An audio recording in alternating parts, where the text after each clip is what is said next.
Que la gente siente más satisfacción evadiendo impuestos que pagando. Claro, porque usted lo va a pagar, usted tiene que tener en su casa un tinaco para poder tener agua. Tiene que tener un guachimán. Tiene que tener un inversor. Tiene que tener un seguro privado. Tiene que tener un seguro. Entonces, ¿para qué usted paga impuestos? Tiene que mandar a tus hijos a una escuela. ¿Tú sabes cuál es la carga impositiva en Noruega? Casi de un 50%. Ahora tú tienes tu problema. No. El Estado se encarga de todo, con calidad de educación, salud, de toda la cuestión. Es lo que usted se ganó es para usted nada más. ¿Cómo usted quiere que un país se desarrolle, que la gente se independice, que los jóvenes se generen ellos mismos su fuente de empleo? Si usted le está poniendo un impuesto de lo que ellos no han cobrado. Oye, la clase media es la que coge todos los leñazos. Porque los ricos lo transfieren a los productos. Automáticamente. Y el pobre se hace loco. Entonces, la clase media que coge todos los tiros de frente.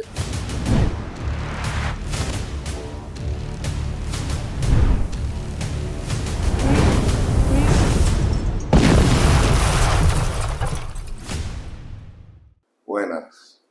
Gracias por dispensarnos el honor de su atención en este podcast Sin Censura con Rafael Ventura. Hoy con un invitado muy especial, Israel Abreu, especialista en macrofinanza e impuestos. Bienvenido, Israel. Gracias, Ventura. Mira, este asunto aquí hace tiempo que el país debió de hacer una reforma fiscal, hace alrededor de unos 15 años, porque yo recuerdo cuando Leonel Fernández entregó el gobierno a Danilo Medina, supuestamente había un hoyo fiscal. Había antes de eso, pero en ese específicamente, que Danilo dijo que le entregaron el país lleno de facturas. Baúl de facturas. El hoyo fiscal significa que se gastó más que lo que se recaudó. Así es. Entonces, eso inmediatamente alerta que hace falta recaudar más. Si no coger prestado para pagar es una fórmula para resolver en el momento, pero aumenta la necesidad de seguir cogiendo prestado para seguir pagando. Porque si usted en este momento, para usted pagar 100 pesos, necesita coger 20 prestados, después va a tener que coger 22. Así es. Después va a tener que coger 26 y cada vez más.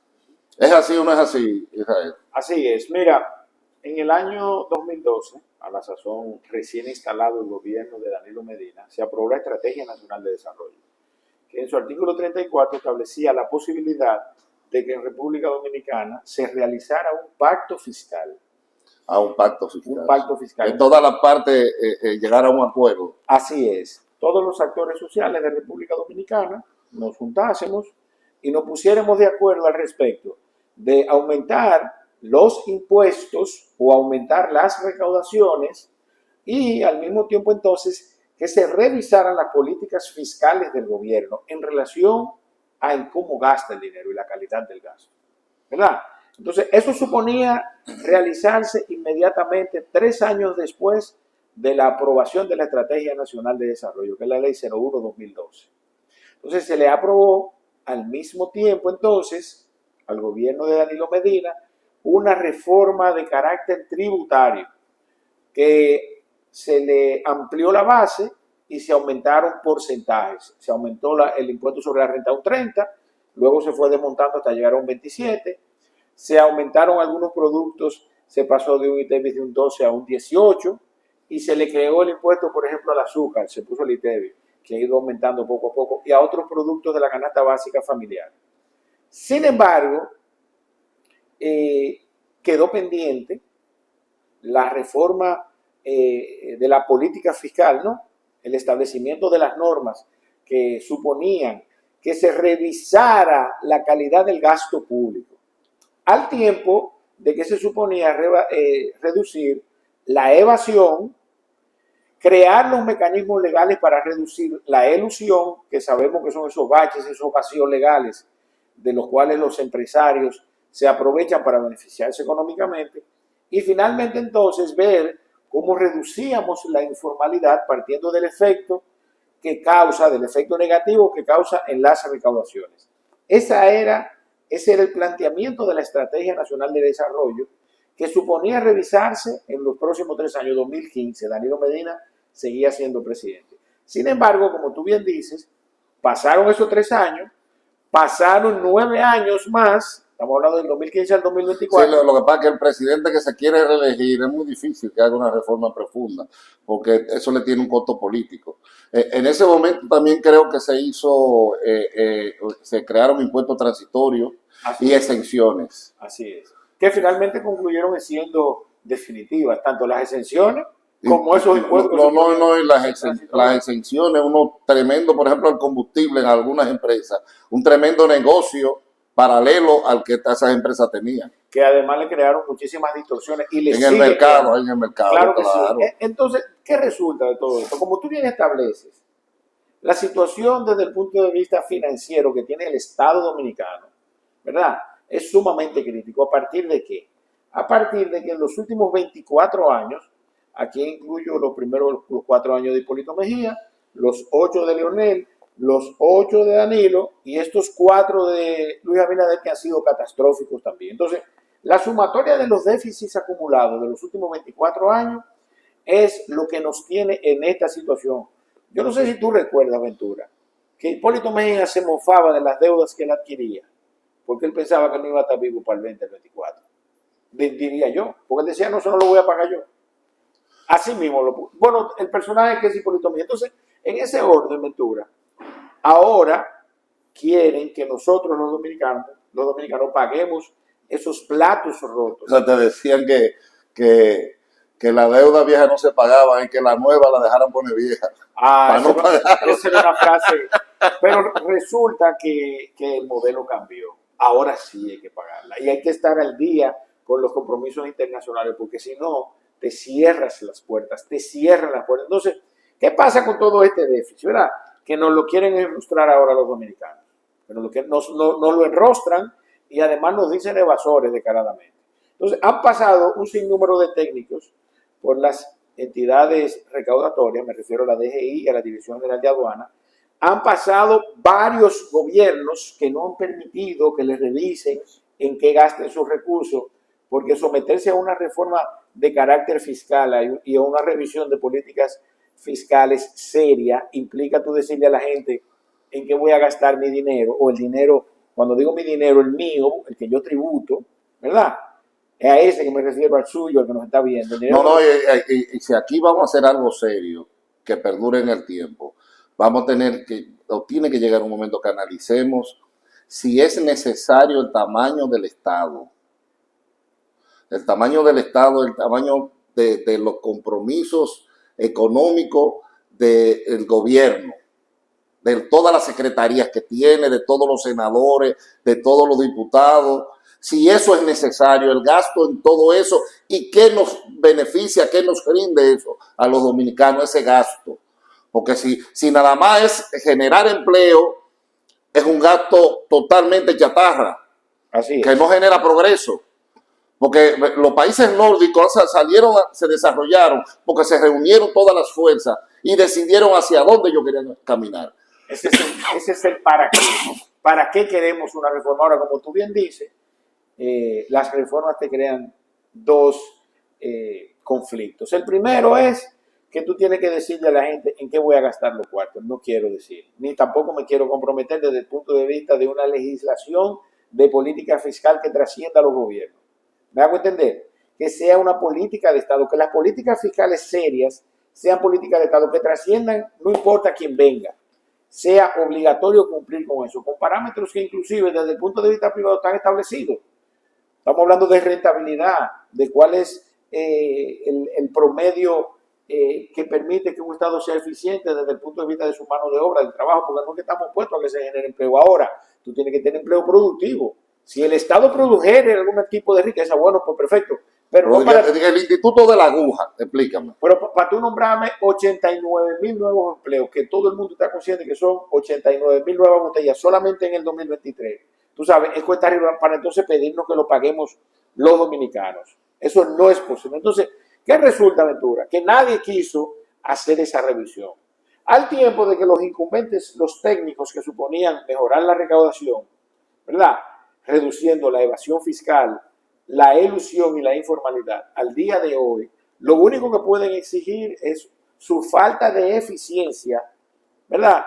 En la utilización de las herramientas que le provee la ley, la normativa al respecto de la reducción. Por ejemplo, aquí una universidad prestigiosa recientemente publicó un estudio que versa al respecto de que la evasión, la elusión y la informalidad, esos tres componentes juntos representarían el 60% de las recaudaciones actuales. ¿Tú sabes cuánto es eso?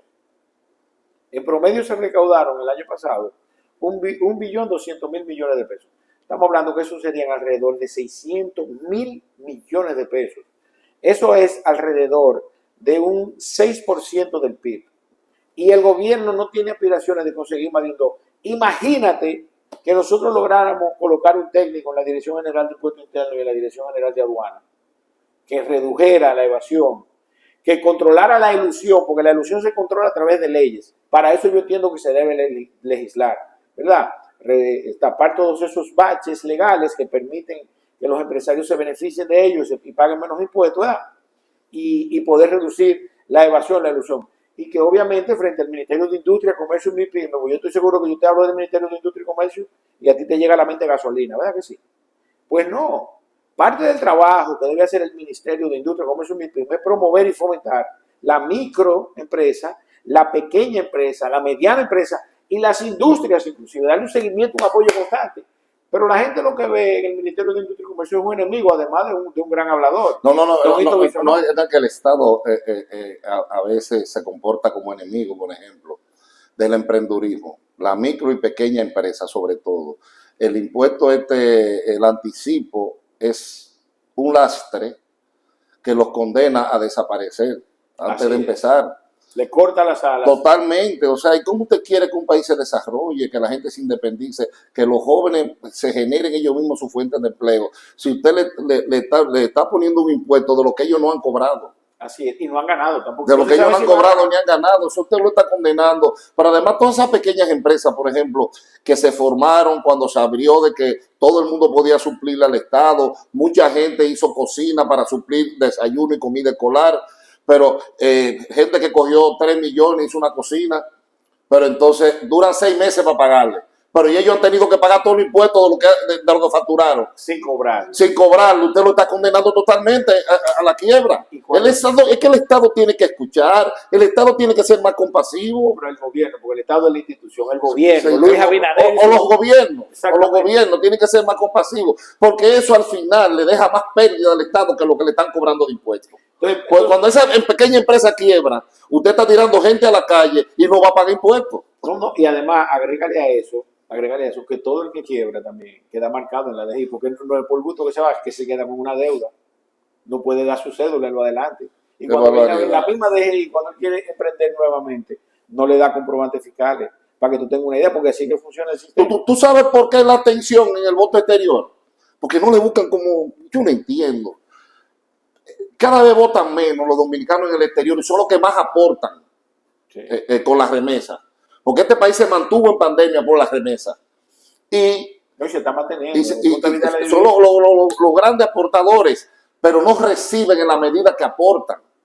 Entonces, por la industria de los carros usados aquí en el país, a ellos se les redujo de 10 años a 5 años la exención para que trajeran un vehiculito cuando se venían de retiro, o para tenerlo aquí, cuando ellos vinieran de vacaciones usarlo. Óyeme, un carro de 5 años en Estados Unidos, un carro nuevo. Así es. Y un carro de 10 años en Estados Unidos, un carro en perfectas condiciones. ¿Por qué? Porque en Estados Unidos usted tiene que pagar la inspección todos los años y ese carro usted tiene que tenerlo en perfecto estado, aunque sea del año 50. O sea, no hay chatarra en la calle. Lo que no pasa aquí. Lo que no hay chatarra, ya lo que hay es vehículos de colección. Así es. Claro, porque tú tienes, por ejemplo, un Ford Mustang del año 50 y tiene vale un dineral. Porque usted tiene, para poder circular con él en la calle, que tenerlo en perfecto estado. Pero usted compra aquí un Ford Mustang del año 50, usted está comprando una chatarra. Entonces, tú acabas de citar un dato importante, se llama legitimación de los impuestos. Entonces, es darle algo al dominicano del exterior para estimularlo a que se integre. Entonces ¿qué pasa con la legitimación de los impuestos? Nadie se siente satisfecho con lo que recibe del Estado cuando paga el más mínimo centavo de los impuestos. ¿Tú sabes? Más satisfacción recibe evadiéndolo. Pero claro, porque al final tú sabes que no se lo van a robar y que tú vas a Tú tienes poder garantizado ponerle- ya lo que te está ganando. O sea, ese es un punto importante, para que tú sepas. Yo creo que ese es el titular de este podcast hoy, ¿oíste? Que la gente siente más satisfacción evadiendo impuestos que pagándolo. Claro, porque usted lo va a pagar, usted tiene que tener en su casa un tinaco para poder tener agua. Que tener un guachimán. Tiene que tener un guachimán. Tiene que tener un inversor. Tiene que tener un seguro privado. Tiene que tener un seguro. Entonces, ¿para qué usted paga impuestos? Tiene que mandar a tus hijos a una escuela ¿Tú sabes privada. cuál es la carga impositiva en Noruega?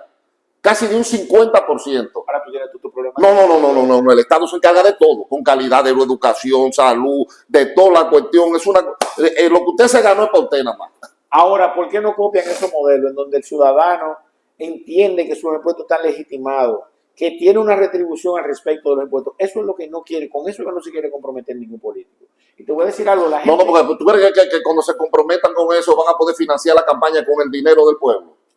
Ese es el... Van a tener que someterse No sé. a una ley electoral que le mide la cantidad de anuncios que ponen y cuánto están gastando. A ver si ya gastaron el presupuesto. Pero el que está en el gobierno y el que está en la oposición, todo el mundo. Todo el mundo, y nadie quiere eso. Ahora yo te voy a decir algo. A Danilo Medina se le aprobó en su momento su ley 25312, que era una reforma de carácter tributario.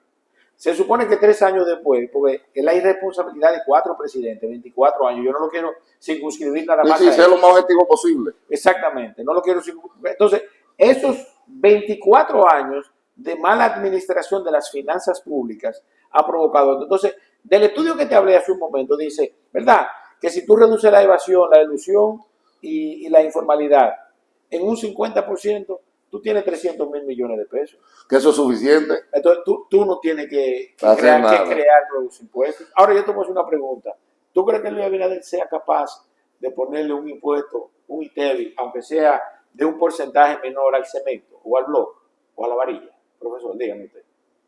No, a eso y a otras cosas, por ejemplo. A la salud, Sí, ¿verdad? sí. O por ejemplo a los servicios personales. Ahora, ¿qué tú crees que es lo que se va a hacer? ¿Una reforma tributaria o reforma fiscal? Fiscal es organizar el Estado, el pago de los impuestos, y la tributaria es para recaudar nada más. Sí, cuando se habla de reforma tributaria, Es para recaudar. es para recaudar. Ahora, cuando se habla de reforma fiscal, una reforma fiscal lo que hace es que modifica el sistema tributario, tanto tendente al alza de un porcentaje, a la creación de un nuevo impuesto, Lo puede bajar también. o la eliminación de un impuesto. Eso es una reforma de carácter fiscal. Ahora, cuando es más integral esa reforma fiscal, entonces trata la política fiscal del gobierno, que es parte de la política económica. Entonces, la política fiscal es cuando tú dices, ¿en qué estoy gastando mi dinero ahora? En mi dinero, el mío, porque no es de los funcionarios públicos, no es del gobierno, el dinero mío, el que yo pago con los impuestos. Cuando digo eso quiero aclararlo, que es el dinero que usted, que nos está viendo en este momento,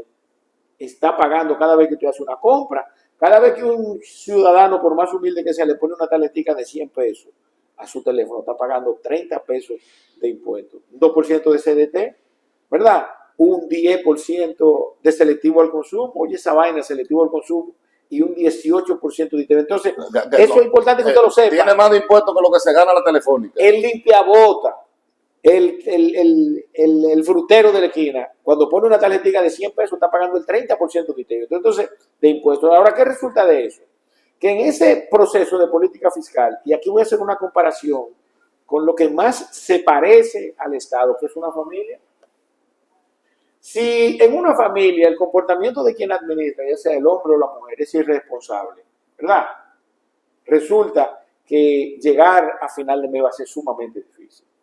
Al tiempo de que eso se va a ver reflejado en la alimentación de sus hijos, en la salud que reciben, en la educación que reciben y hasta en la cama que duermen, si es con abanico aire acondicionado. Si el comportamiento de quien administra los recursos de la familia, el padre o la madre, es irresponsable. Y no solamente eso, oigan bien, que la inmensa mayoría de los divorcios, 50% por un tema financiero, porque no se manejan adecuadamente. Entonces, ¿qué pasa con eso? Que en el mejor de los escenarios tú llamas a tu pareja y le dices, ve acá, pero los cuartos no están dando, ¿qué es lo que tú estás haciendo con el dinero? Y llegando de noche, borracho, con perfume medio raro, medio oloroso raro. Eso es el caso de la familia. Nosotros estamos exactamente pagando lo mismo. Nosotros estamos pagando todos los vinos que se han bebido quienes han administrado la cosa pública, ¿verdad? Por ponerlo en una comparación. No, y pagando todas las campañas que aquí se han hecho, Todas las que son campañas más costosas las campañas de aquí que de países desarrollados. es lo que hay que decir. Por ejemplo, Y todos los gobiernos han financiado campañas que son incalculables la cantidad de recursos. ¿qué tú haces en tu familia? ¿Qué hace la gente? Llama al administrador de la cosa familiar y le dice, ve acá, pero los cuartos no están dando. O tomo yo la finanza de la familia, o mira, yo quiero que tú me des una explicación de que tú estás gastando, por poner un número, los 50,000 pesos que yo te estoy dando. Porque el alquiler tú no lo has pagado, no has pagado la factura de la luz, no están cortando los teléfonos, no se ha pagado el colegio y yo te doy el dinero todos los meses. Eso es lo que está pasando, profesor. ¿Verdad? Eso es lo más parecido. Entonces, te tiene que salir menos a cenar. Tiene que salir menos a cenar. Menos a beber. Menos restaurantes. Menos restaurantes. Entonces, la política fiscal es eso. Tú sentarte con quien administra los recursos, en este caso, quienes gobiernan el Estado, quienes dirigen el Estado, y decirle, mira, tú no me puedes gastar en nómina más de, qué sé yo, el 0,5% del PIB, ¿verdad? Por poner un ejemplo. Y no decirme que todos los años, que es lo que ha pasado en República Dominicana, tenemos un aumento de la nómina pública en no menos de un 10%. Eso no es posible. ¿En qué estamos gastando el dinero? Tú no me puedes decir a mi profesor, mira una cosa, el déficit eléctrico. Es verdad que a ti, a mí, a la clase media, que si bien es cierto que la presión fiscal es un 14% del PIB, no menos cierto es que quienes pagan impuestos, lo que pagamos, la clase media, dentro de lo que te incluyo y me incluyo, la presión fiscal real nuestra es de cerca de un 48%. Entre los impuestos directos que nos cobran, impuestos de la propiedad inmobiliaria. Oye, la clase media es la que coge todos los leñazos aquí. Porque los ricos lo transfieren a los productos. Automáticamente. Y el pobre se hace loco. Entonces, la clase media es que coge todos los tiros de frente. Entonces tú me vas a decir a mí que yo voy a pagar la ineficiencia de... Yo pago más luz que la que consumo. Pero por mucho. Porque nosotros financiamos la luz de todo el que se la roba en los barrios. Y además nos la quieren cobrar a través de los impuestos. ¿Tú sabes cuánto nos va a costar eso ahora mismo? Alrededor de un 1.2 del PIB. Estamos hablando de 1.500 millones de dólares. Para que tú sepas. No. Oye, Punta Catalina, por mantenimiento, salió de servicio hace cerca de 40 días y se han perdido 12 millones de dólares. Nada más por haber salido en 45 días. Entonces, para que tú tengas una... Entonces, quieren someter al pueblo, ¿verdad? Al pueblo dominicano, a que pague más impuestos para seguir pagando la ineficiencia de la gente. Eso como que tú en tu casa te vayas de fin de semana, dejes todos los bombillos. No, que tú pasarías a comer a restaurantes con mujeres en la calle, no le des comida a los hijos tuyos. Exactamente lo mismo. Entonces, eso es lo que está pasando. Entonces, no es posible. Y te voy a decir otra cosa. Si justificar una reforma fiscal, oigan bien, inclusive en el extremo de resolver el problema eléctrico, no tiene sentido. ¿Tú sabes por qué? Porque estos tigres acabaron con el PLD, lo crucificaron. Y resulta que hoy el buque insignia del sector eléctrico es Punta Catalina. Es Punta Catalina. No, porque Punta Catalina es como las inversiones inmobiliarias, que hasta las malas inversiones el tiempo la arregla. ¿Por qué? Porque el ahorro que se iba a realizar era tan amplio que cualquier sobrevaluación y cosa, al final ella lo iba a cubrir todo con beneficio. Y se ha pagado. Con beneficio, pero además de eso, lo que nadie puede evitar es la calidad de la planta también. O sea, pero atiende esto, entonces, justifica un disparate porque Punta Catalina fue un préstamo que se hizo. Sí. Yo aprobaría que soy opuesto totalmente a la creación de nuevos impuestos, ampliación de base o aumento de porcentaje, totalmente impuesto en el esquema que tenemos en el Estado Dominicano. Entonces, yo fuera promotor de que en República Dominicana se financiaran 3 Punta Catalina y se resolviera el problema. No, pero nosotros no tenemos ni que financiarla. Pero que se financiara. Sí, pero hay países que quieren instalar la misma cantidad de mega que Punta Catalina sin el Estado meter un solo peso y lo venden al mismo precio de lo que lo está vendiendo Punta Catalina. Y yo sé, Estados Unidos quiere instalar una planta ahí en el sur. Ahora, ¿por qué no lo hacen? No, ¿por qué? Porque le dañan el negocio a algunos actores que están vendiendo la electricidad al sistema, y si hay una sobreoferta, ellos van a tener que pagar su planta, porque tienen planta hasta de gasoil vendiendo y de full oil en este tiempo. Bueno, el tiempo es el gran conspirador de las buenas conversaciones. Tú me dejaste amistad, tenemos que hacerlo esto. Yo estoy seguro que la gente te va a pedir más. ¿Tú sabes por qué? Porque la verdad es que este tema pica y se extiende. Y vuelvo y le digo, esto le va a dar por el bolsillo al dominicano. Mira, te voy a dar un dato interesante para concluir. Por ahí anda un economista no, un exfuncionario de la DGI, diciendo que las reformas fiscales de República Dominicana se va a dar como quiera y que el gobierno tiene que buscarle a los pobres la vuelta porque no afecta a los pobres. Ese tipo es un irresponsable. Los pobres como quiera van a terminar pagando el costo de la reforma. No. Lo que pasa es que tenemos que hacer una reforma donde con un nivel de justicia que se encargue de justificarla, de impuestos que afectan al desarrollo, eliminarlos, impuestos que son necesarios, crearlos, y sobre todo, tú sabes de que yo sería partícipe de ampliar la base y bajar el ITEVI. Lo que pasa es que ampliar la base implica, por ejemplo, grabar sectores como la construcción. ¿Tú imaginas la vivienda con un 18, con un 16% más, por ejemplo? Sí, pero... ¿Tú te imaginas, por ejemplo, tu productora cuando vaya al salón que le cobren el ITEVI? El Estado hasta 2 millones de pesos podría subvencionar vivienda para los pobres, bueno, y por ahí. Pero que realmente... que la gente... yo no estoy contento con ninguna ampliación de base, no es necesario. Es que reduzcan la evasión, la ilusión. Pero tú sabes para qué se debe de crear impuestos. Para nosotros tener seguridad. Para nosotros tener una policía que nos proteja y que no nos cuidemos de ellos. A nosotros, inclusive a la inmensa mayoría de comunicadores, nos tienen tan acostumbrados a hablarnos de reforma fiscal que sean tendentes al aumento de porcentaje, a la creación de nuevos impuestos o a la ampliación de base, que ya nosotros lo asumimos como natural, eso, y no es así. Nosotros debemos presionar para que haya una reforma fiscal seria, que inclusive mis amigos del gobierno no están considerando el efecto en el índice de precio del consumidor, que eso es automático. Ya la gente está sintiendo, porque se está hablando solamente del aumento del nivel de precio.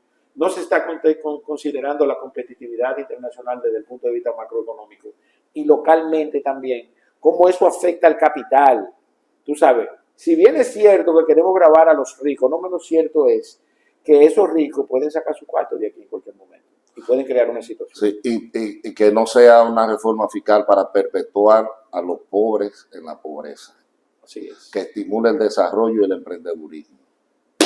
Esto es todo por el día de hoy y esperamos volver a compartir aquí en este espacio. Con un puro y un trago. Está bien, esto es un espacio sin censura.